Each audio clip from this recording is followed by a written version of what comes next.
Brought to you by Penguin.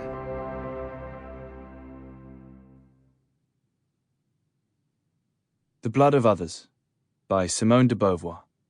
Read by Rory Alexander and Hanako Footman, with an introduction written and read by Ali Smith. Introduction.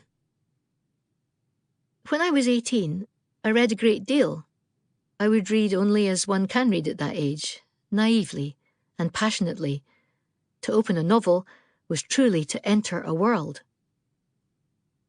In an essay called Literature and Metaphysics, written in 1946, a year after the publication of this novel, and in the still volatile aftermath of the Second World War, Simone de Beauvoir remembered her younger self considering the powers of philosophy and fiction, two activities that seemed, on the surface, to be oppositional. At this point, the already celebrated young French thinker, one of the formative minds behind the 20th century version of existentialism, and the youngest person in history, only the 8th woman by the time she took the exam at the Sorbonne in 1929, to pass France's tough national philosophy agrégation, had also just become one of France's most exciting new novelists. On the one hand, philosophy would carry me beyond the terrestrial appearances into the serenity of a timeless heaven. After having thought out the universe through the eyes of Spinoza or Kant, I would wonder, how can anyone be so frivolous as to write novels? But then she'd remember the experience of being so engaged by a novel like Stendhal's The Red and the Black or Thomas Hardy's Tess of the D'Urbervilles that she'd find herself thinking it useless to waste one's time fabricating systems.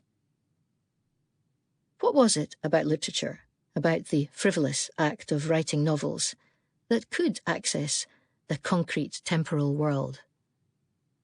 What does a novel do in the realities of that world?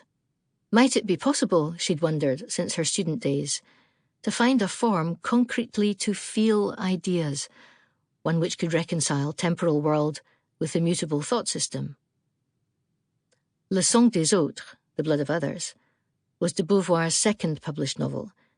She started working on it in 1941, drafting it on what paper she could find in Nazi-occupied Paris. The Nazis had entered the city on the 14th of June, 1940. The French had signed the armistice 8 days later, agreeing to collaborate governmentally with the Germans. In the end, the occupation would last until August 1944. De Beauvoir spent the early days in despair.